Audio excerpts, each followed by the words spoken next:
What is up, hotties? Welcome back to another episode of Stay Hot. I'm Blaiden Kirk, joined as always by my two favorite co-hosts of all time, Matthew Sponauer and Theo Ash. Today, we're going to, of course, be reviewing Game 3 of the NBA Finals, where the Nuggets were able to take down the Heat on their home court. And then we're going to discuss our top 10 quarterback rankings, which I'll explain later how we did it, but it was basically we each threw in our rankings and it spit out like a consensus ranking. And then we're also going to do a little bit of a mailbag segment, including you guys in the content, including you guys in the show as much as we can. So make sure you are following us on Twitter at StayHotPod on Twitter if you want to be involved in these kind of questions. We'll tweet out before the podcast, hey, let us know if you have any questions, and we will try and answer as many as we can. But before we get to all of that, Matt, Theo, how are you guys doing on this beautiful Wednesday night? I'm doing good. I went to Ellie De La Cruz's home opener, his first game. Shout out to him, number one prospect in baseball. He's sick. And not only did he get a hit, he hit a double, but it was a sweet game, dude. Like they went down huge, 8-3 in the fourth. They gave up a grand slam and they clawed their way back. And we're down 8-6, bottom of the ninth, came back and won it. So, how many teams give up a grand slam and end up winning? That's a good question. I have no idea. Probably not many. The Reds' pitching is awful, but their hitting is great right now, and they've got all the good young players. They're up next. They're up next. Better than the Guardians? I fear not. That home run he hit today, that went viral on Twitter. That really moved me. He's very tall. That was kind of my first impression. Is like, this is a big guy behind the plate. And then he just absolutely smacked that thing. Wearing number 44 in the beautiful, in that beautiful red jersey. I've got to say that whole clip really made me think that this guy is up next. And I know nothing about baseball, but there was aura. Next. There was a lot of aura there. Confirm it. A lot of aura.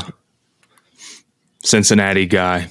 It's all good stuff from him. Stay Hot baseball podcast coming soon. Who knows? Matt was at his debut and gave him the Cincinnati stamp himself. He'll follow the path of Sauce Gardner and Nick Bosa and Garrett Wilson and all of them. He's awesome. But yeah, that's what I did. True. Theo, how are you? I'm good. I got a package in the mail, and it is like a vacuum gun. It's shaped like a gun, but it just is a vacuum. And is that thing you posted on out of context? My Instagram Theo? story? Yes. Do not say the name of that account. My bad. Yes, it sucks bugs into a jar for you, and then the jar has a magnifying glass. And I bought that, and I went outside today, and I vacuumed up a cricket and a big grasshopper and a butterfly, and I just was like, awesome. And then I scanned them with my bug identifying app, and then I learned what they were, and then I let them go. And that was my big exciting okay. I was about to ask what separates that from just being like a vacuum cleaner, but it doesn't kill them. It doesn't kill them. It just brings them into the jar where you then can look into the jar and then identify. I'm past bird watch. Bird watching is over. We're all bug watching in 2023. You've lost me, Theo. I like bugs. I'm not a critters guy, I fear. Yeah. That's why you need the vacuum. You don't even have to touch them. Hold on. Into the so you like no bugs? Vacuum gun. What about a caterpillar? No. I don't know anything about bugs. That's why I've got my app that scans them. Fair enough. But I just don't like bugs. I mean, like a little caterpillar, I guess, is fine. But like if I have to be near spider, I mean, I'm not going to go out of my way. Spider's an arachnid. Oh, yeah. But they're pests. They're not pests. So they eat pests. And they are also pests. I say we get rid of all the pests, and then we wouldn't have to deal with spiders. If we just get rid of all the other pests, then the spiders will have nowhere to go, and they'll die off. I think you're advocating for like the downfall of like the natural world. Breaking news. The entire wildlife collapses. The animal kingdom because Blaiden wished for all pests to be gone. The food chain suffers a debilitating blow. I get one wish for it from a genie, and I just say all pests, spiders. Fuck it up. If it has more than 6 legs, or if it bites, it should be gone. That's literally just a spider, basically. 8 legs. No, not that many things. Mosquitoes would be gone. I guess they have 6 legs. Like if they bite or sting. While we're on the subject, centipedes are fucking gone. Millipedes don't bite. Millipedes are nice. They have more than 6 legs. Oh, it's an or an or. It's like it's an or. It's an or. Right. So okay. You guys want to talk about Game 3 of the finals? Yeah, let's talk about Game 3 of the finals. I'm kind of interested in this bug conversation that we're not. The Nuggets, came out, crushed the Heat once again. Jokic had another triple-double, and if it wasn't for the 4 assists that he had in Game 2, he would be on pace for a pretty easy triple-double average in the finals, which, to my knowledge, LeBron is the only one to do that. I think maybe Magic Johnson did it one time. Did he? Anyway. Maybe. I could be wrong. Anyway, I feel like we're, not much has changed as far as our take on this series. The Nuggets seem to be well in control. The Heat can get a couple of games here or there, but unless they're playing absolutely perfect, and even then, it's still going to be tough for them. So damn. All right, we don't even need to talk about the game. Yeah, let's go. Nah, Matt, I liked. What did you tweeted something about like guard? Like I couldn't imagine how annoying it would be to guard Jokic. Yeah, I feel bad for Bam. He's really having a great series, in my opinion, for his standards. He's doing a way better job of scoring inside. And even then, he's still leaving a few opportunities out there. But for the most part, like he's doing a really good job. Which they need him to, right? He's probably shooting like 60% from around the rim or from sort of like mid-rangey area. He's pulling that out when he wasn't able to last series. And defensively against Jokic, look, Jokic still scores on him, but not by fault of Bam. He's not getting like beat in the same sense that he's on him. He's jumping at the right time. It just only matters so much when you got a guy that physical and that much bigger than you.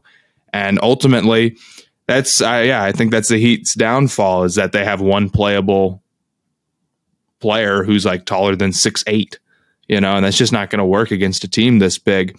And Denver didn't play, I feel like, a particularly good game today. I mean, the shooting was still not all there for them. And I mean, Michael Porter Jr. has just been awful this series. He's been terrible, man. He can't do anything. And it seemed like towards the end of the game, his body language started to get a little bit better. And that made me feel good because, Malone's had the comments about the sulking and whatnot. But I mean, at a point, the shot's got to go in. And I don't know how much you can really trust him. Like, you don't want to live or die by Michael Porter Jr. shots right now. So I don't know how you get him worked in the game plan because that's, tough shots are kind of just the thing he does. So I'm interested to see what they do with that going forward. But the other big adjustment for them was really, really taking the corners very seriously, rotating there very quickly and taking that away from Miami. Because if they don't shoot a bunch of threes and they don't hit 40% on them or better than that, they're probably not going to beat you. Or at least you'll take losing to the inside game, which Miami had a lot more of today.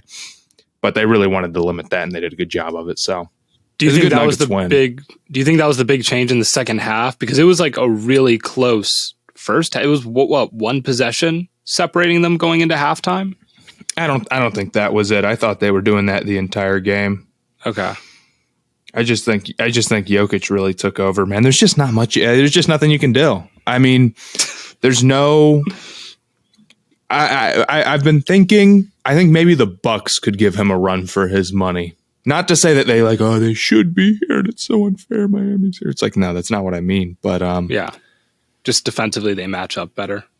Yeah, I'd love to see that, but you can't double him like you can Embiid, and you can't like try to like. There's no one tall enough or who can defend him honestly enough, just straight up, where it bothers them because it's just like, sorry man, how do you guard fade away with soft touch and this guy's 7'1"?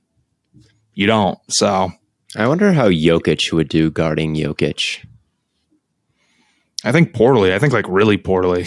I don't know. I do. I think he would do a terrible job guarding himself. But he knows the moves. It doesn't matter. I don't know. Okay, if he can read his own mind, then we're getting into. Yes, you're talking like exactly Jokic's build and defensive ability. I think bad. I think he would just shoot over himself, and there'd be nothing he could do. But he wouldn't be able to back himself down. So who knows? I think there needs to be just another big European guy who knows all the passing lanes and can like anticipate what Jokic is doing before he does it. I think that would be a good matchup for Jokic because nothing else seems to be working. There's just no answers. And we're watching someone who should be cementing himself. I don't know if he's a top 5 center of all time because there's been a lot of good centers. Bill Russell, Shaq, Kareem, Hakeem Olajuwon, and Wilt Chamberlain. It's pretty tough to move past any of those guys. But, I mean, is he cementing himself like at number 6 with this? Or maybe like the best European player ever. I don't know, but it's such a tough conversation to have because you got to really go back and sit down and look at who you can say. I think he's moving up probably to 20-ish in all-time rankings at least with how good he's been and being the best player on a championship team with multiple MVPs. Not that many guys have done that. There's just not that many dudes who've done that type of stuff. So even if this is it, there's probably not 20 players better. Where he ranks among centers, I don't know. Center's a competitive position, but he's up there. He's just a planet. He's just a planet. He's his own juggernaut because of how he gets everybody involved in the looks he generates and his touch. Like, again, I think about the stat that he's the only MVP to win MVP without an all-defensive player or an all-NBA player or an all-star like around him. Like, really, it's pretty incredible that they're here winning the finals because this is just not a team with anyone outside of Jokic, like as good as they are. Like Jamal Murray is very good. Aaron Gordon has been very useful. KCP has obviously like been a nice role player. Like they've been good for sure. But man, he's a special player, and there's not a lot of guys. It really might only be, what is it, LeBron? Like maybe Giannis was there a couple years ago, but it's like I don't know, man. It's far as guys incredible. That's all I gotta say. Are just dominant.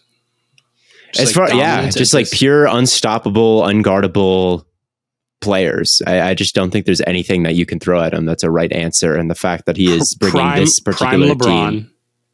Oh yeah, definitely LeBron James, Shaq. And then it's like, yeah, I didn't really see Shaq though. I was like pretty young when Shaq was in his prime.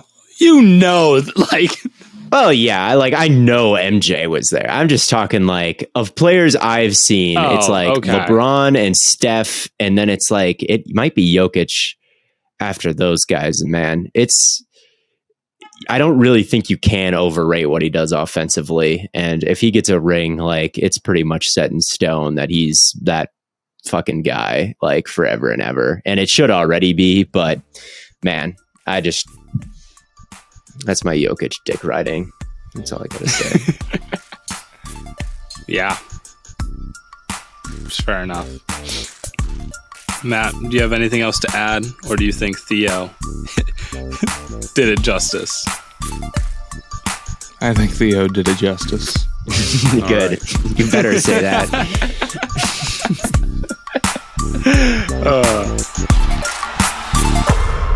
What is up, hotties? If you love good food like I do, you gotta check out HelloFresh. With HelloFresh, you get farm-fresh, pre-portioned ingredients and seasonal recipes delivered right to your doorstep. Skip the trips to the grocery store and count on HelloFresh to make home cooking easy, fun, and affordable. That's why it's America's #1 meal kit. This summer, HelloFresh is here to take the work out of eating well. Reach your goals with delicious, calorie-smart, and protein-smart lunch and dinner options, plus new vegan recipes too. HelloFresh Market has new snacks, meals, and more to add on to your weekly order, like their fun s'mores bundle for the kids. From foolproof instructions to high-quality proteins and veggies, HelloFresh brings out your inner chef with every tasty, easy-to-prepare meal. Listen, if my 12-year-old sister can do it, you can do it too. It doesn't take anything at all. I promise you, it's the easiest meal prep you will ever do in your life. So head on over to HelloFresh.com/StayHot16 and use the code StayHot16 for 16 free meals plus free shipping. Again, that is HelloFresh.com/StayHot16 and use the code StayHot16 for 16 free meals plus free shipping. And get HelloFresh, America's and Stay Hot's #1 meal kit.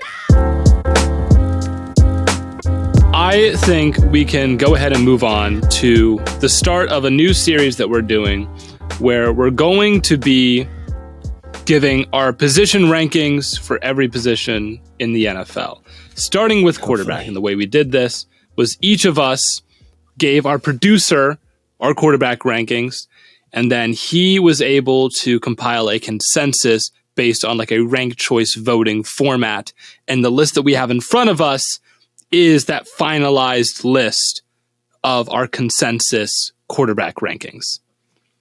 Do you guys think that Daniel also voted? It was us three. Yes, Daniel plus Daniel also voted. It's like the Stay Hot staff top 10. We've come up with this list. We've determined it.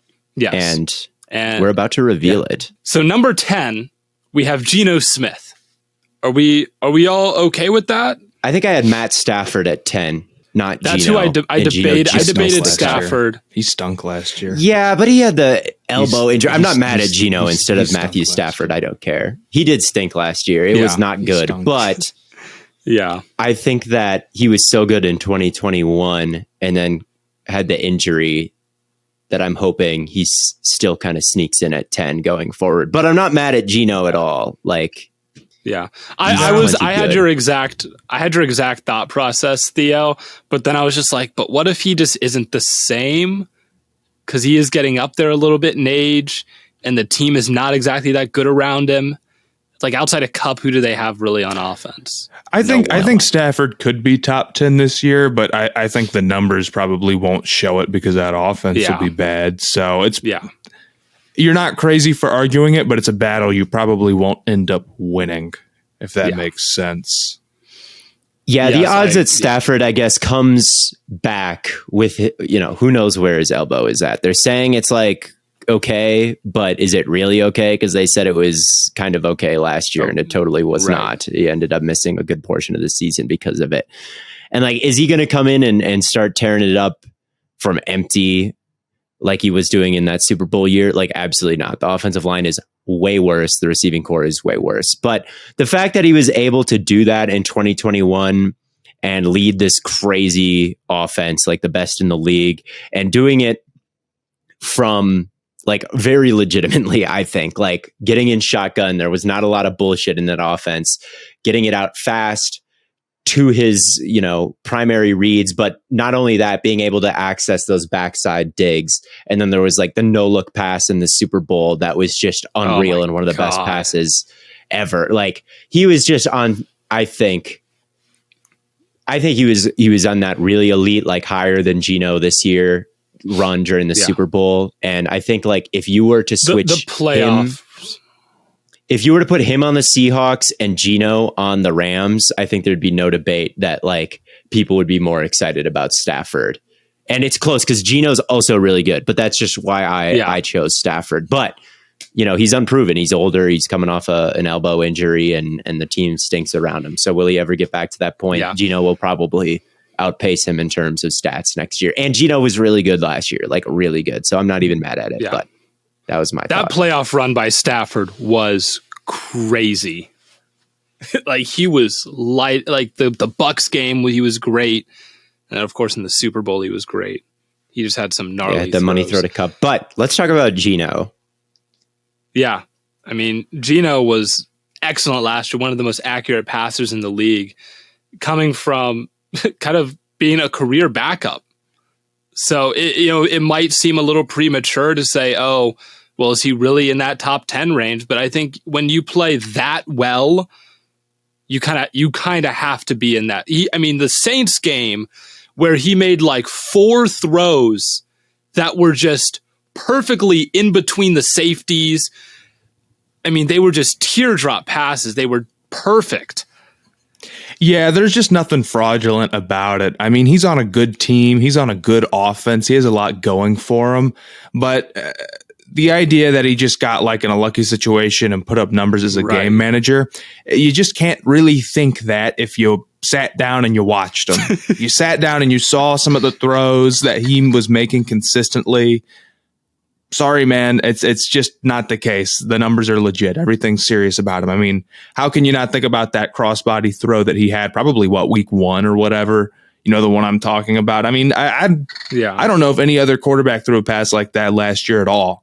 You just don't see those, man, and it was on the money. So I think his ability, he's got enough creation ability. He's got good creation ability. So where I think he gets past that tier of just game managers. And even if he's more aggressive than a Cousins, he's more aggressive than a Cousins, than a Goff. Like the throws you're talking about, Blaiden, in those Saints games, like he was really testing windows that I don't think, and hitting throws in windows that I don't think some of those guys, the Cousinses, the Goffs, the Garoppolos, although Garoppolo I think is a tier below the Cousins tier. But I do think that Geno opened up the offense and put a ceiling on this offense that was a little bit higher than those guys would. Like there were some really impressive throws. And if you were to make a list of the top 50 throws of the season, there'd be a good handful of Geno throws on there. Plus, he was the most accurate quarterback in the league statistically, like you said, Blaiden. He's the best deep ball thrower in the league, or maybe Hurts was. It was got to be between those two. I can never remember which one. I thought Hurts was the most accurate deep passer, and then he may have been. He was on the money with every single go ball. Hurts, which we'll talk about later. Yeah. Geno did kind of falter towards the end. I think he messed up his shoulder a little bit, if I'm remembering his season correctly, and he was throwing some bad picks and kind of forcing things. And obviously when you're Geno Smith and a career backup and having this year out of nowhere, he's number 10 because I think there is a little bit of a worry that it was just a flash in the pan and maybe he came down to earth a little bit towards the end, at least for me. But you look at the quarterback situation across the league right now, it's like Kyler is coming off a year where he was pretty underwhelming, and now a torn ACL, and who knows what Stafford's future holds. And Goff and Cousins are always Goff and Cousins, and Goff especially played particularly well last year. But like, I don't know if Goff is a top 10 quarterback with how aggressive he is or how aggressive he isn't, and what he can't do outside of the pocket. So yeah, I think Geno's a good pick for 10. For sure. Yeah, I agree. Number 9, we have Dak Prescott. And I think we can all agree I think we're all in agreement as far as Dak being criminally overhated, frequently gets left outside of top 10s. I think I saw someone was making like a list of their top 40 quarterbacks, and Dak was like at 19 or so. Like, I don't know. Okay, I thought you were going to say like Dak wasn't there, and now he's about to cry real tears. No. Dak was there. He was just low. Maybe it was Kyler. One of the two was really low, but Kyler's they were probably both low. People hate Kyler and they hate Dak. People don't hate Dak. People hate the Cowboys. And because Dak is on the Cowboys, he just receives the byproduct of that hate. But Theo, I know you've mentioned it before. He is up there as far as like premier pocket passers goes. Yeah, he's a lot like Geno in that, like, he is aggressive, he's accurate, he's got a little bit of creation ability. The thing about Dak is he's been doing this kind of stuff for years and years and years now, like consistently leading top offenses. He is someone that is not afraid to really test some pretty crazy windows. At least once a game, there would be someone going up the seam and he'd try to like fire it over the Mike linebacker and between the two safeties, or there'd be someone carrying the slot receiver up the field and he lofted it in right over his head as his back was turned. Like, he is not afraid to try stuff, closing windows, down the field. It's all there for him. And again, I think that's something that sets him apart when it comes to setting a ceiling on the offense of a guy like Kirk Cousins, who he always gets compared to. You know, people call him the black Kirk Cousins. I've seen that a million times. And it's like, Mike Zimmer yelled at Kirk and said, like, I don't want you, like, Mike Zimmer said of Kirk Cousins one time, like, it's okay to be aggressive. Like, who cares if you throw picks? And then they like ask Kirk about it. And he's like, I'm going to keep playing my game. Like, I don't want to throw any picks. Something along those lines. I'm paraphrasing. That's not the answer. There's a reason why the Cowboys have like a top. They have a top 5 offense like every year, man. They do. You can yell about Kellen Moore era. Yeah, you can yell about Dak and you can yell about Kellen Moore, but you can't deny, like, in the Kellen Moore Dak era, it was one of the top performing offenses over that stretch. Right. And it was better than the Vikings and it was better than the Lions. And it was better than almost everyone outside of like Mahomes and the Chiefs and like maybe Rodgers' Packers, really, like over the past couple of years.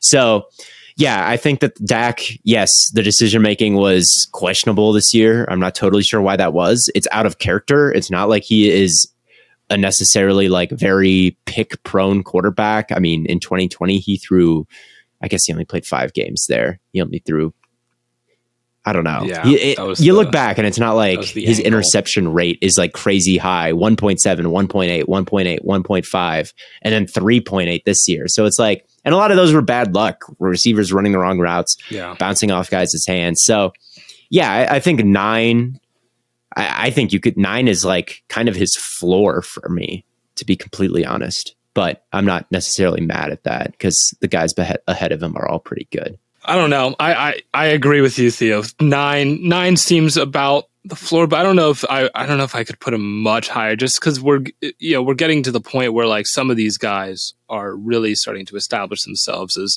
some truly crazy quarterbacks, and it's like there's almost setting a wall of like you're just not going to catch us ever.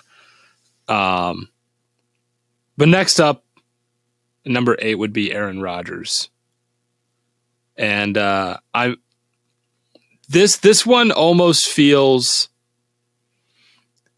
it feels like I don't even know. It's almost like Rodgers is on like a redemption season because the numbers weren't that spectacular last year, and it's like, well, can you really justify putting him at 8 if you weren't going to put Stafford in the top 10 and all of those? But I think Rodgers is so proven. He had the back-to-back MVPs, and then Devontae left.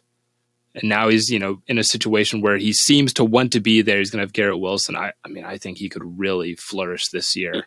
Yeah. I mean, it was 2021 when you could put him in the best player in the world conversations. I mean, he was just operating that offense absolutely flawlessly, which is why he won MVP. I mean, every single week, there was just no picks. It was hyper efficient. He was just making all the right throws all the time. And then Devontae leaves, obviously. Christian Watson is hurt for much of the beginning of the season. His thumb is messed up. Yeah, I think that projecting a bounce back going forward is fine. And, you look at the guys behind him, the Daks and the Genos, maybe you could put them in front of him. But there's just not a lot of guys behind him here that you could put in front of Rodgers. And if we were living in an era where the quarterback play was just off the charts last year, maybe you could push Rodgers out. But his body of work over the last 2 years, certainly the last 3 years, if you expand it a little bit, definitely puts him at 8 or higher. Where did you guys have Rodgers ranked? Did you have him ranked at 8? Yeah, I had him at 8. Theo? I had him at 7. So who did you have? So you had Stafford at 10. Yep. Who'd you have at 9? I had Dak at 9. I had, I think, Hurts at 8, and I had Rodgers at 7. Oh, you're breaking Look, dude, if you put Rodgers behind that offensive line and those receivers, and you put Jalen Hurts with like Romeo Doubs, I don't know. Like, yes, that's true. I don't know. I think it's very close between the two of them. Jones, man, they're going crazy. I don't know. If you put Rodgers on the Eagles, I guess like there's not that much better they could get. So maybe it's just a completely redundant thing. But I do think that Rodgers even now throws a bit of, I don't even know. It's a tough thing to defend, but I just really feel deeply like Rodgers is a little bit more proven, and I just want to see it one more time with Hurts, I guess. And I think that Hurts just had such an ideal situation. Steichen and the offense, like it's just one of the most stacked rosters you can imagine. Kelsey, Lane Johnson, Milata, AJ Brown, Devontae Smith, like these are all pro caliber players that he's with. And there's still, I think, some question about, leaving the pocket and all that. And I think like with Rodgers, you don't really have that. And I think that Rodgers could have brought home another MVP award, honestly, if he was playing in that type of environment. And I think the Jets aren't quite that kind of environment, but I do think that we're going to see a pretty solid year from Aaron Rodgers here. But I don't really again, we're getting into the kind of nitty gritty of it. I just want to see it one more time from Hurts. I can respect that. At 7, we have Trevor Lawrence. I mean, Trevor Lawrence, I think the big thing that you're looking for with him is just a little bit more refinement. Because I think as far as physical skill set, he's, up there with, guys like Herbert and Al. I mean, the pocket presence is unreal. There are so many passes last year that he had that were dropped where you're like, oh my God, that was such a dime. And if that was Calvin Ridley out there, who they're going to have back this year, that might go for a touchdown. So I think a lot of that is, you see the projection, you see the possibility of what he can be, but you're obviously not going to put him like clearly in the top 5 above a guy like Lamar or Burrow, just because he hasn't quite hit that tier yet. There were still some mistakes that you're looking to clean up. But I think the athleticism, the pocket presence, the size, I think that's enough to put him over Rodgers for now. Where did you have Lawrence? Theo? I had him. I had him at 6. Yeah, and you had him above Rodgers, but you had Hurts below Rodgers because you need to see more out of Hurts. Well, Hurts is just operating with such a.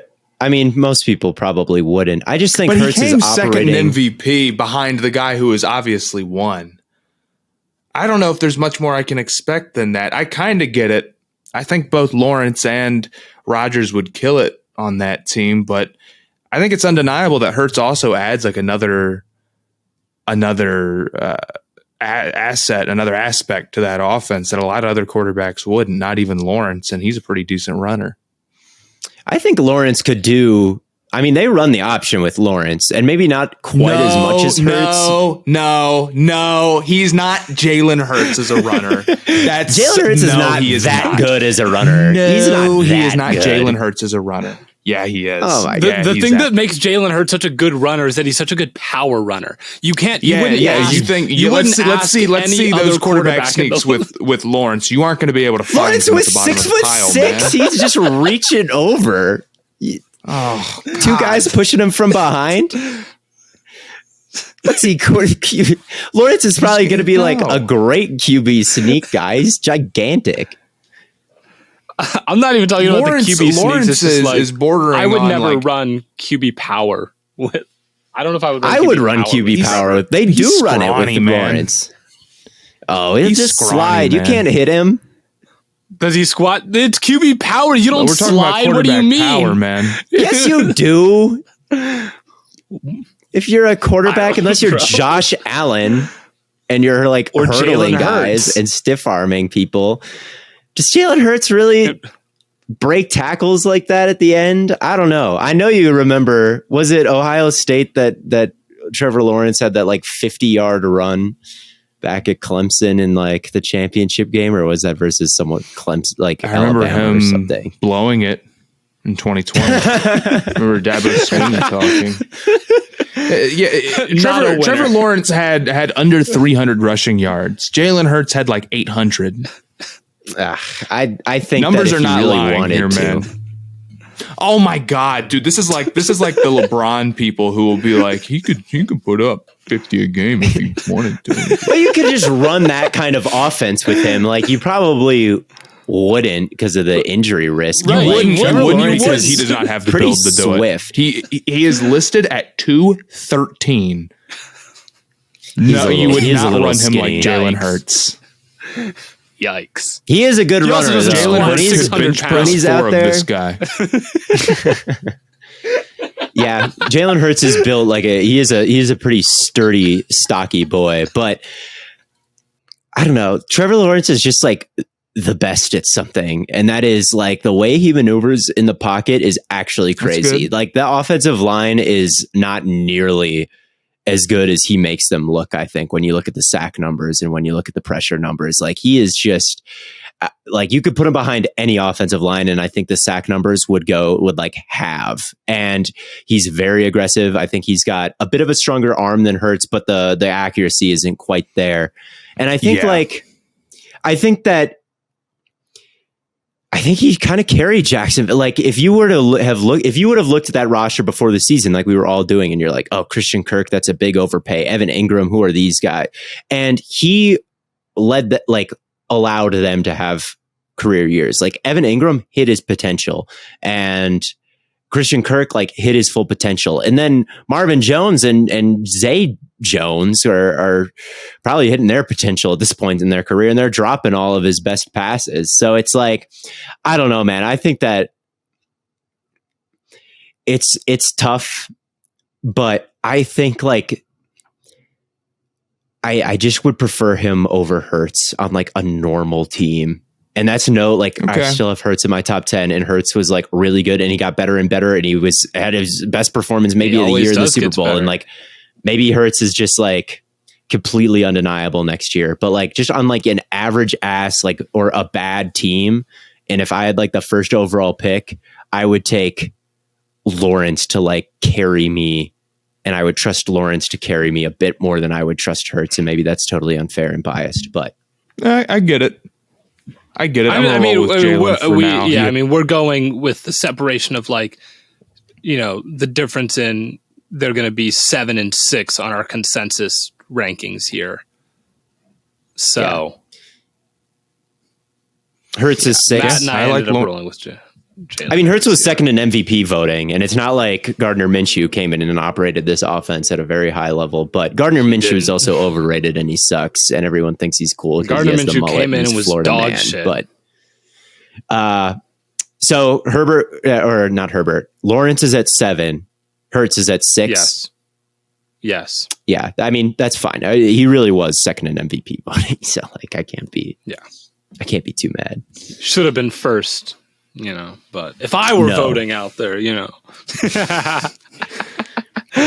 Nick Chubb, offensive player of the year, Jalen Hurts, 5-time MVP. Offensive player of the year, Nick Chubb, and back-to-back MVP, Jalen Hurts. Do not give this man a vote. Myles Garrett winning every defensive player of the year. Yeah. Over Sauce Gardner last year. Anyway, number 5. Well, we know my list. I want to know. Wait. We can't just skip over Hurts. So I'm weighing Hurts down with my 8th place vote. But where BLAIDEN specifically? You put him at 6? I put him at 6. Okay, I was wondering if you had him like at 2, but no.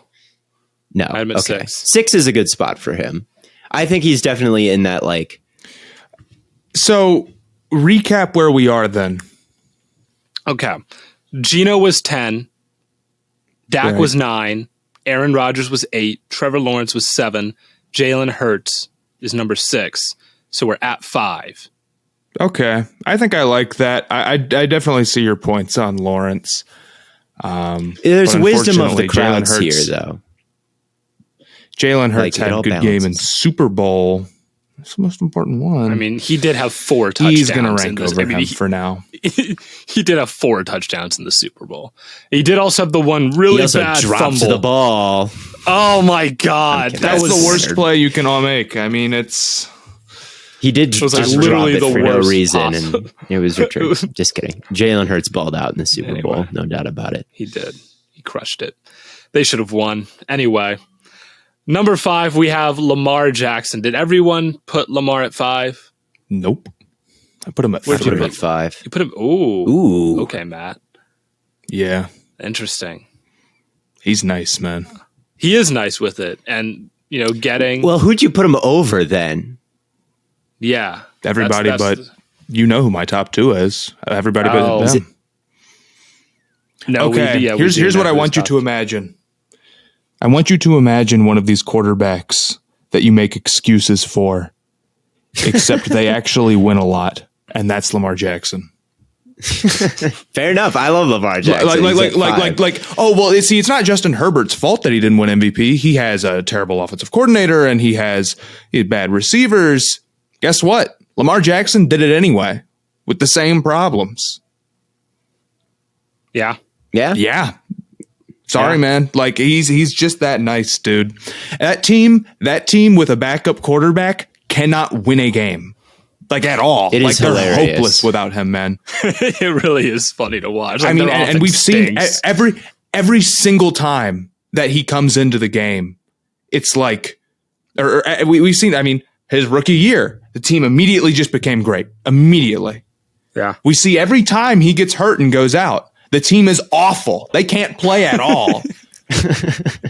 I mean, yeah. And they're supposed to have this great running attack and whatever. It's supposed to be and the defense and all this. And somehow they just lose every game regardless. The defense is good, though. Like the defense is good. That is the one thing that'll separate like the Chargers roster and from the Ravens roster. The Ravens have a real defense. The Chargers defense is like paper plates and Swiss cheese out there. Sure, but paper plates and Swiss cheese. I think you guys are just underrating his rushing ability. I think it's with how quick he can get into it. It's one of probably the hardest things to guard, and he's great in the pocket. I don't think he takes a lot of dumb sacks. I think he's a great thrower. I just think he hasn't been in a position to show it off enough. I mean, he led the league in passing touchdowns before with terrible weapons. And it's like it was like a Cam Newton MVP type year where it was just tight end, no receiver. I can run like crazy, and that's just enough. And I don't think he is any different than he was that year. I just think that he hasn't quite had the same luck of the draw. He's been banged up. He's had bad, coordination and receiving problems. I think that changes this year, and I think it's clear how good he is. I think the offense has gotten a little bit more stale than it was then. Like in 2019, no one had ever quite seen anything like this before. Like Lamar broke all the rushing records, and they were the number 1 offense. And Ronnie Stanley and Orlando Brown were both healthy, which was huge for them. Even though the Willie Snead wide receiver situation was probably worse than it is even last year. It was all fresh and new. But I actually do think like Lamar has taken strides as a pocket passer since then, which is so hard to argue because he's fallen in the EPA per play and all these statistics that people look at. I don't care about EPA. Turn into ball don't stop here. Like, watch him. He's the purest hooper imaginable. Like, I've seen him look guys off and manipulate second level defenders with his eyes and then snap back to where he's supposed to be and get through reads. And he has got really good arm talent. Like, he is a top tier arm talent. Like, when it comes to yes, that's what people angles. He's got it all, man. Yeah, he really does. Every once in a while, you'll see him pull out that like Stafford sidearm. Stafford kind of has that gnarly stuff. He's a lot like Stafford in terms of arm talent. It's good that you like his arm is not that far away from Stafford's, and like his approach is not that far away from Stafford's. Like as a talent, and he's got all the rushing. My only thing with him is like maybe the years of like being 20th in passing EPA has like cooled me down on him ever so slightly, and he is banged up kind of a lot compared to the other guys. And Burrow and Allen and Herbert and Mahomes are just all so good, and Lamar is up there too. I think that's the tier 1 is those 5, and I had him at the bottom of that tier 1. But I am always down for an impassioned argument for Lamar Jackson, no matter how high you put him. I just put him at the bottom of tier 1, number 5. We might have to get back. There was a time after Lamar won MVP where I went to bat for this dude like every day of the week. Like it was my full-time job defending Lamar Jackson. This shit was crazy. I might have to get back into that, Matt. You changed the game, man. How much money did he make Anthony Richardson? Millions and millions and millions. Absolutely. There's literally no possible way if a Lamar Jackson prospect came through the draft again that he would go at 32? Yep, that will never ever happen again. We're talking crazy arm talent and like that level of runner. Dude, Anthony Richardson played 1 year and completed 55% of his passes. And it took him 4th overall and good. Lamar was a better passer than that in college. If I'm not Oh yeah. Lamar won Heisman. Yeah. Oh yeah, he did. Yeah, that's right. I forgot about that. This is neither here nor there. It's not really about the list, but yes, I think Lamar is that good. I think it will. I think the rushing ability really is everything, man. And I really hope Odell comes back to like. I really hope he can just be back to even like Browns level Odell, because Browns level Odell was good. He was just sabotaged by Baker, as I think we all saw, man. Because Don't say that, man. He won the Super Bowl. He was on pace for like 120 yards in the Super Bowl, and then he tore his ACL unfairly. Look, that receiving core has like all my favorite. Like you guys know I love Bateman. You guys know I love Odell. I love J.K. Dobbins. You know, Mark Andrews is not someone I'm like. We'll talk about Mark Andrews in the tight end episode, I guess, at the top 10 if we get to there. Yeah. But you know, he's definitely a big net positive. He will. Yeah, he'll definitely, I think, make the cut. He'll make the But yeah, man, if Bateman and Odell and Flowers can get to like my opinion level of them, which admittedly is high and probably best case scenario, but I do think it's in the realm of possibility. I think Lamar could really silence all the doubters, of which there are a lot. And I like his placement here at, what is it, 5? Yeah. And I think, Matt, you could be rewarded for being extra bullish on him, because you're right that QB wins is not a good way to look at it, but when you're Lamar, like that entire offense is Lamar centric. Like everything about it is just like, we need Lamar to do this. And when he's not there, it just doesn't work at all. And yeah, it's basically asking him to carry the entire load, both on the ground and through the air. And there's not a lot of other guys. There's one other, I think, that's kind of like that. It's someone we'll get to. Yeah. So that gives us to number 4, which is Joe Burrow, which people might actually think this is too low for him. But it would surprise me to see many lists with Joe Burrow below 4. That's all I'll say. It would, yeah. But I feel like most lists I see him, in the top 3, a lot of times at 2. And like he's great. Like he really is. I don't really have any criticisms. I don't think I have any criticisms of Burrow as a player. It's just like what the guys above him offer physically. It's different. It's God-given. Like they're 6'6" and they can throw from every angle ever. Like I don't know what you want me to do, and they man. put up the same kind of numbers and they like win just as many games as Burrow does. It's tier 1, man. Like I'm a reformed Joe Burrow hater. I had him at what? I think 4 as well. But he has just got to the point where he was a supercomputer and just hitting the top of his drop, getting the ball out with pristine accuracy towards the end of the playoffs. And it was really, really good. I still think. I had him. I had him at 3. Yeah. Okay. That's not bad. Like, again, there's a tier. I guess there's 2 tiers because I think Mahomes is in his own tier. But then I think there's a tier below that of like 4. Yeah.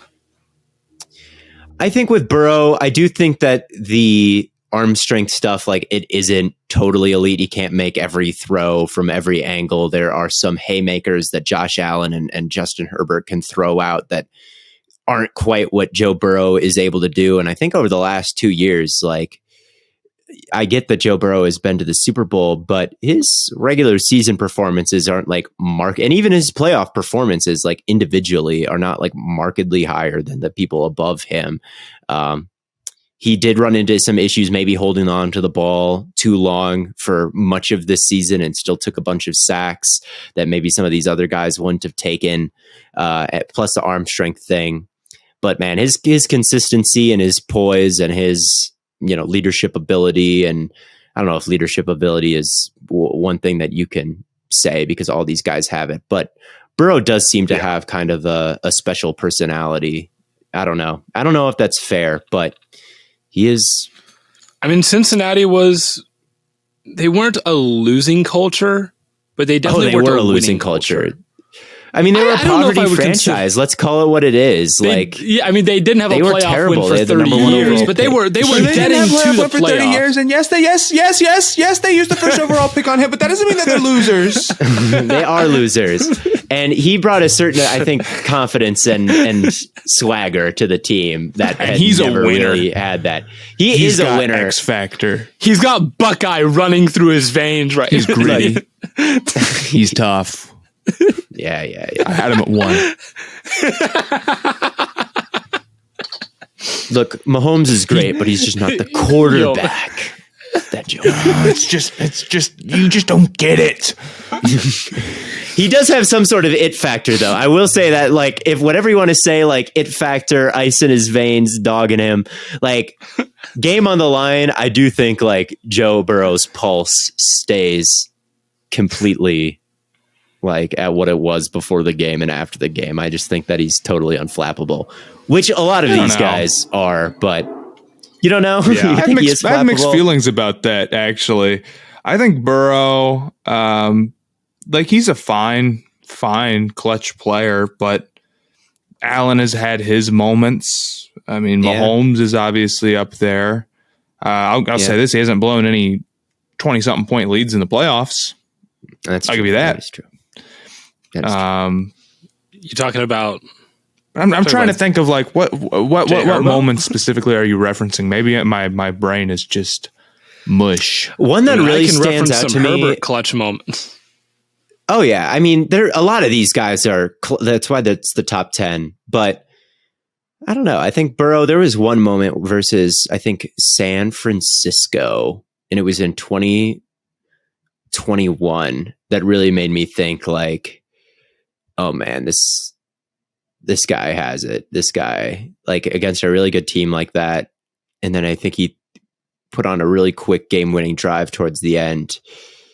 And I don't know. I think the fact that he's been able to go up against the Chiefs and win a lot of those games and, beat the best competition in the playoffs. And, regardless of how he plays, maybe individually, because his playoff numbers aren't super, super great. And maybe it's all phony and made up, but I don't know. I think it mostly has to do with like stepping into Cincinnati of all places, which just had enjoyed no success really for a long time, and being able to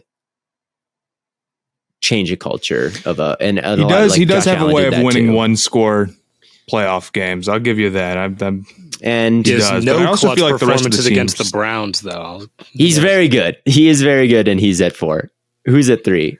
Well, we have a tie, don't we? Yeah, we have a tie in the top 2. So I had Allen at 4, Burrow at 3, okay, Herbert at 2.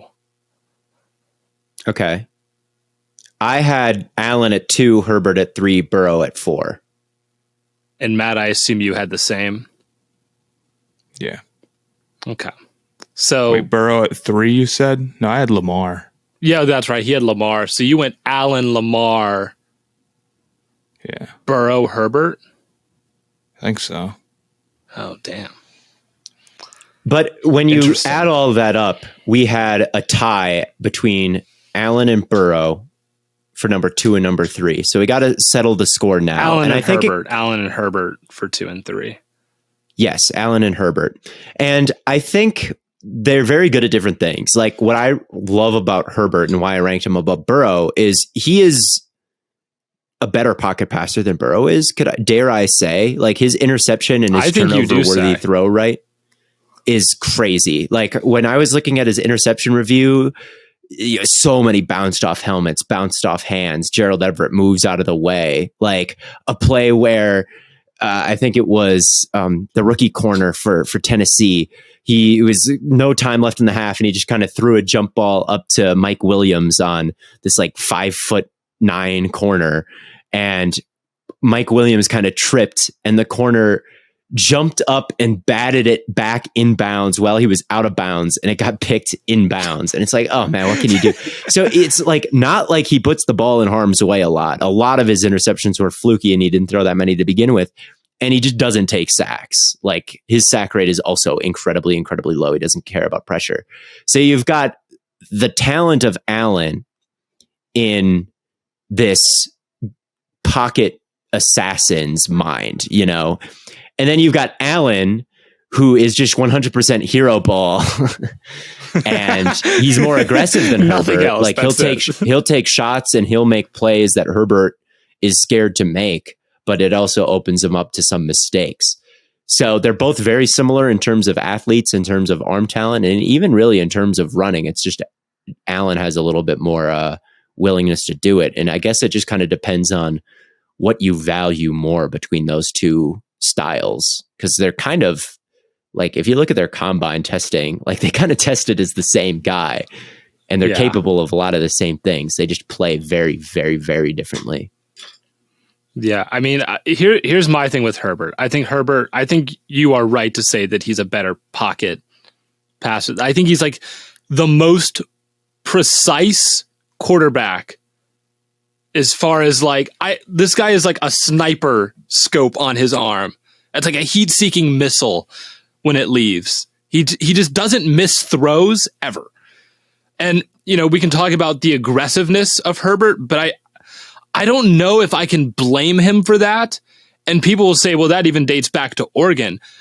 Has Herbert ever had a receiver that he can just trust, like just his gut? Like, somehow, I don't have anything here. Mike Williams, to some extent, he can just throw it up to, and Mike Williams can make some tough catches. But again, his receiving core is Allen has a Swiss Diggs. Army knife. Yes. Like Allen has Diggs, Burrow has Jamar and Higgins, right? Mahomes had at one point Tyreek, and now he has Kelsey. Right.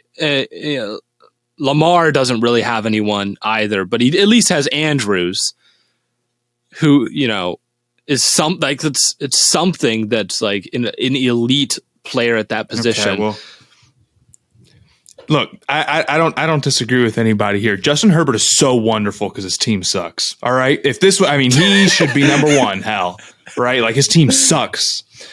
Herbert took more sacks than Allen, and he had like 4 less picks. Did he really? The offensive line was banged up. Like it was. They were missing. Oh, I mean, what are we watching the games for? It's not our poor precious Herbert's fault. And I think Herbert's great, man. But you can't even talk about Justin Herbert, you know, without it just being all about how bad the Chargers are. And they stink. They don't stink this bad.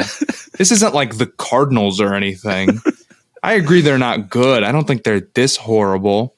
I would much rather have the more aggressive creator. I think Allen's. I think Allen's much more I can't get out of my head Herbert like sliding instead of powering forward for a third down. It's cool that his combine numbers are similar to Allen's. He don't play like that. So who gives a shit? Yeah, that's what. Right. He could hypothetically. There's a world where he runs like Allen. We don't live in it though. So it's just I'm just not as interested in his like true rushing ability. And I think Allen has a bigger arm than Herbert. And while I agree that he's not quite as precise, I'll take that all day, to be completely honest with you. Yeah, I have Josh Allen above Herbert as well. I always think about the Raiders game. I always think about that Raiders game where he converted like multiple 4th and 20s and led like multiple game-winning drives, and they still ended up losing. Yeah, that's that is kind of peak Herbert. That's the epitome. That's like the epitome of Herbert's whole career. It's like he does it all, and it doesn't matter. And it's like he pulls out the aggressiveness, and it doesn't matter. And Herbert also, that to me, you say like the team sucked, but like the team was not good around him. Like you cannot deny, defense like is terrible. For 9 weeks of the season, he was dealing with special teamers as wide receivers because Keenan Allen and Mike Williams were both hurt. Rashawn Slater was hurt. You know, there wasn't much help in terms of a bell cow running back, and that came and reared its ugly head in the playoff game where they lost this big thing. And then the defense can't stop the run to save their lives. So it's like, it really is. Like, I know that on paper, when everyone's healthy, the Chargers don't look as bad as like people who love Herbert maybe make them out to be. But there was like a long stretch when Herbert was getting slandered because they weren't like winning last year, when he was dealing with a pretty bad roster and they still made the playoffs, which is why I had him at 3, because he is someone with like just an absolute machine, like his brain and what he's willing, like maybe not what he's willing to do, because he's not as willing to force it as some of the guys on this list, but what he is willing to stand in. I think that he's very, very good at like standing in a pocket, even as bodies are hanging all over him. He just stands as tall as can be, doesn't even move his feet, and just delivers the throw anyway. So in that sense, like what he's willing to do. But I had Allen a little bit lower a couple weeks ago, but I watched him exchange haymakers with Mahomes in that regular season battle that they had. And watching that again, I was like, these are the best 2 quarterbacks, man. Like there's just no one else who can do what these two do. Did you forget the one time we saw Herbert and Mahomes play live? And we immediately after were like, Herbert is just as good as Mahomes.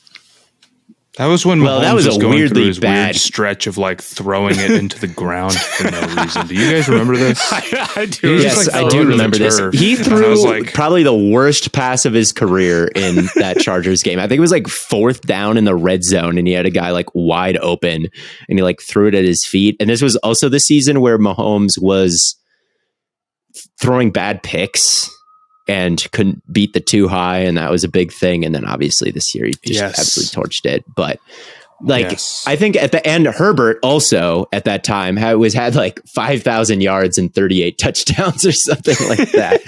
So I think at the time Mahomes. Yeah, this was like the 6-week stretch when Herbert hit every whole shot perfectly, and then threw that one like 70-yard touchdown against the Giants.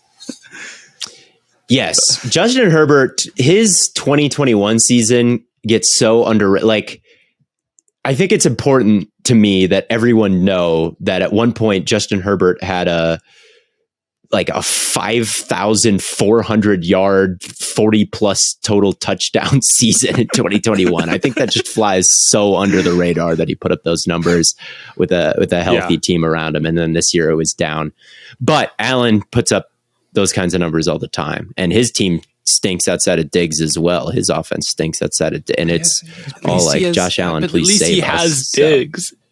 But at least he has Diggs, Herbert has no skin in the game ever. It's never his fault, no matter what happens or how bad it is. Because he doesn't make mistakes. He makes no mistakes. It's not his fault. There's no scennario in which he can possibly ever have a bad play. Not one time. No.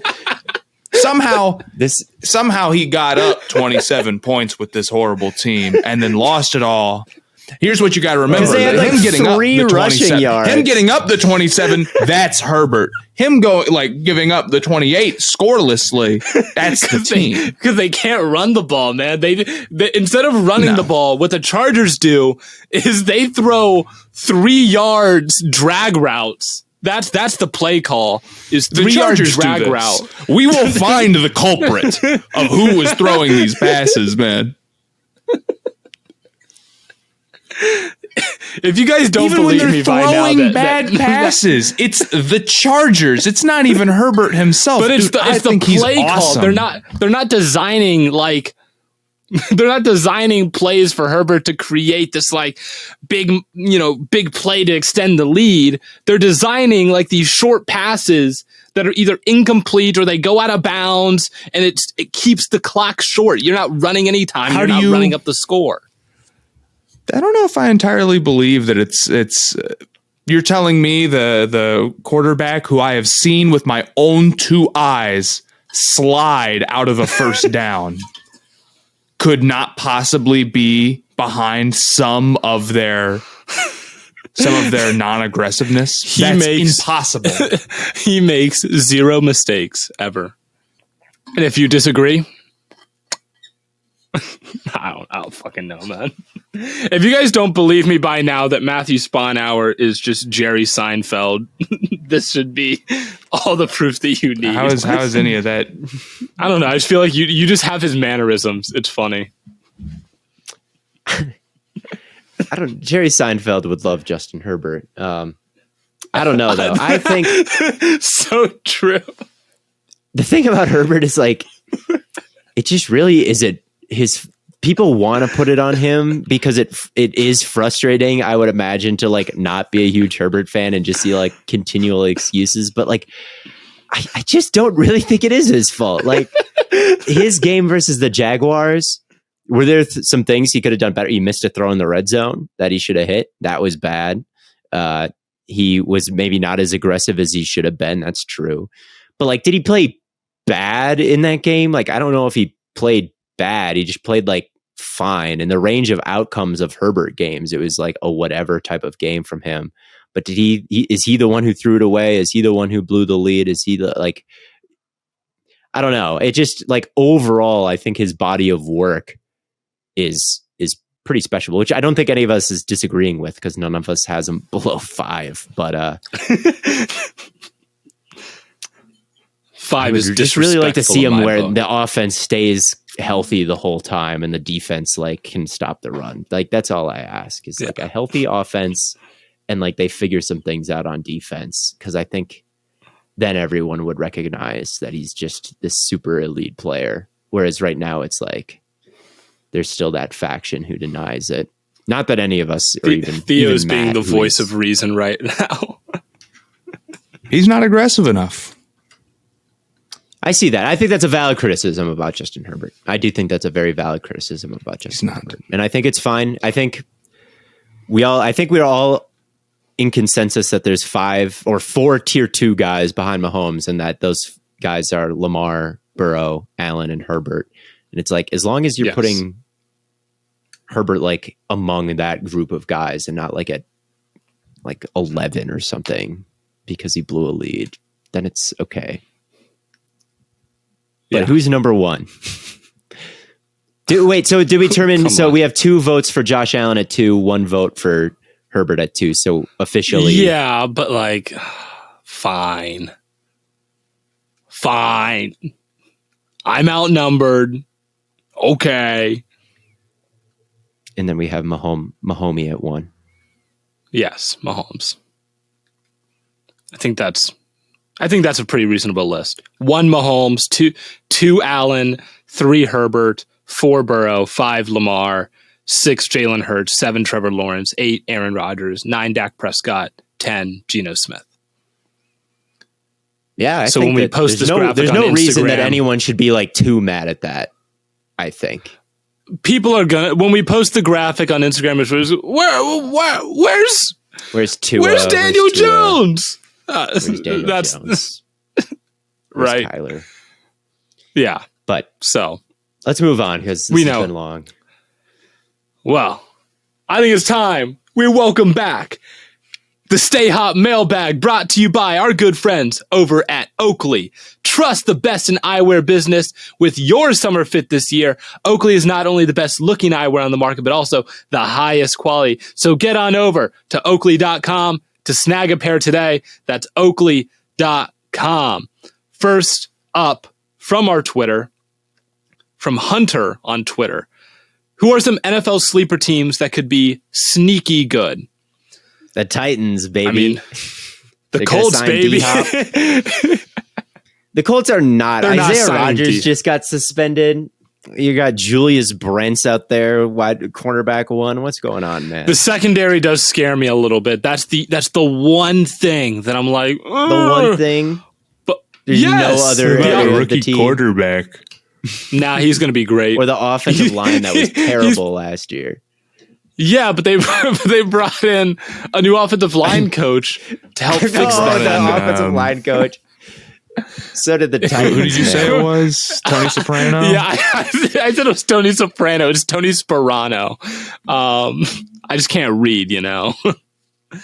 I was a software engineering major and a math minor. I wasn't an English major and a literature specialist or whatever. No, I mean, I think the Colts could be a sleeper team. They're going to have a great rushing attack, you know, with Richardson and Jonathan Taylor. They have some good receiving weapons. The front seven's actually really like when they have they're going to have Shaq Leonard back this year, and they have a good defensive line with Buckner and Grover Stewart. Like, they have guys on that defense that can really disrupt and make some big plays. So even if the secondary is, I agree. I tend to agree with Matt. I just say, don't man, think I think rookie quarterback is just that's probably going to be a negative. And I like Richardson. They're not going to win the Super Bowl. This is like a playoff team. This is like an 8 or like maybe the 8 or 7 seed. Like, they're not going to win the division. I don't know if I'm down with that. I don't know, man. I think their quarterback is still going to be a negative. I could be fighting for it. I just don't know. I think as much as I like Richardson, I just don't think he's going to step in and be a positive right away. Like, I'm thinking development, like a Tua or a I think the problem is where it's like eventually we need to analyze the starting point. The starting point of this quarterback situation was Nick Foles, Sam Ehlinger, and Matt Ryan. No, don't do this. Don't do this. Why? Because you can't judge how good Anthony Richardson is going to be based off of their quarterbacks before were. Well, I can judge based on the fact that they were top 3 in most sacks allowed on their quarterbacks last year, and I can guarantee that goes down. Certainly. That's a lock. The running game is going to be a massive improvement. That's a lock. So right off the bat, that is a positive, and I can guarantee that. Like, barring an injury. Okay. And here's the problem. Now you're going to look at every team in the NFL and do that with every team, and you will have 25 of them improving. That is not possible. Right. Not every team. Judge them based off of what they were before. Like, Tannehill, like with the Titans, we could say like, Tannehill is going to be healthier than he was last year, and maybe they're going to add Hopkins, and Treylon Burks is going to be healthy for the whole time. Bro, you know, where are the rumors for Hopkins to the Titans coming from? Hopkins everywhere. does not want a meeting with them. Yes, he does. He's their meeting. So in the list of when he was asked to give the list of when I thought the odds on favorite were the Browns, which that didn't make any sense to me either. No, when he was getting the Browns from. Some people were saying the Browns were minus 150 to get Hopkins. Browns Twitter is saying that. Anyway, he's a Titan. Look, but next question. I have he wanted to play because I think the defense is going to be super good. Like, sneaky, if they have like the best defense in the league and like the offense gets to where it was in 2021, like, I don't want to write off a historically successful franchise that was in the playoffs like 2 years ago and had a great defense last year. It just melted down on offense. Like, I think with a real offensive coordinator, it could run a little bit more smoothly. I'm not projecting anything, but like, no one is going to give the Patriots any kind of chance in that division. I don't know if I give them a chance or I'm willing to predict it, but I do give them a chance. I don't know if I'm going to predict it, but I would give them a chance. And that's my answer. Another one. I'll give the Patriots a chance. I like the Falcons too. The Falcons are also a good pick. They've got a hell of a quarterback. They got that quarterback. They got the Cincinnati stamped quarterback. So I also that's true. I think they've got a very easy schedule, and I think their run game will be real good. I think Ritter is going to take a step, and I think the defense added a lot of talent. So, yeah, I agree with. I like the Falcons a lot too. They could win that division, which some of these other teams we mentioned probably won't win their divisions. So that's a fair team to pick for a sleeper team. Next question is from Justin. Matt wins. Matt wins. Next question from Justin on Twitter. I guess this one's for you, Matt. How does Matt feel about Brandon Miller to the Hornets at 2 overall? I'm not a big fan of it. Yeah. I actually believe I created some discourse on this the other day when I tweeted out, like, I'm about done, man, when it said they were going to get Miller, and it got like 12,000 likes or something. And that's one of those tweets you're like, oh, man. You got to use I'm really the not audio, that big of a Miller hater, but I'm not going to lie to you. It's not some sort of like, oh, well, either is fine. I'm so out of that camp. It's ridiculous, dude. Scoot is a lot better than people realize, and Miller, I think, is a lot worse. Miller struggles with like you go read some of his scouting reports and you watch him and you're like, dude, the number of problems we're having here is like advantage creation. I saw someone list, and I have to agree. I don't think he creates a ton of space off the dribble all the time. He's not good at attacking the rim. You know, he's not some like high level playmaker like I think Scoot is. That right there is 3 huge problems that you got to solve, man. And yeah, he's tall, and yeah, he's a good defender, and yeah, he can shoot. We're talking about, if I'm picking a guy at 2 overall, he needs to have the potential to be like a next level offensive player. I just hitting tough shots is great. He's good at it. That cannot be the basis of what you're drafting a guy for, I don't think. When it comes down to Scoot, and the other thing about Miller is he's not a crazy athlete, right? He's not a bad athlete, but he's not a crazy athlete. Then you go to Scoot, next level playmaker, next level getting at the rim, next level athleticism, obviously. Advantage creation is the easiest thing in the world for him, but the problems are what? He's, I guess, a guard, and we hypothetically don't want another guard, but I don't care about that at all. And the shooting, which I don't think is that bad. He shot well from mid-range off the dribble, and I know the threes are bad, but it's on very few attempts. So I'm very much in Team Scoot. I think Miller will be a good player. I'm 100% confident Miller will be a good player because of his skill set, but well, I'm sorry, I can't. At 2, I'd rather take the shot on Scoot and his shooting developing. But who knows? I'm not maybe some draft expert.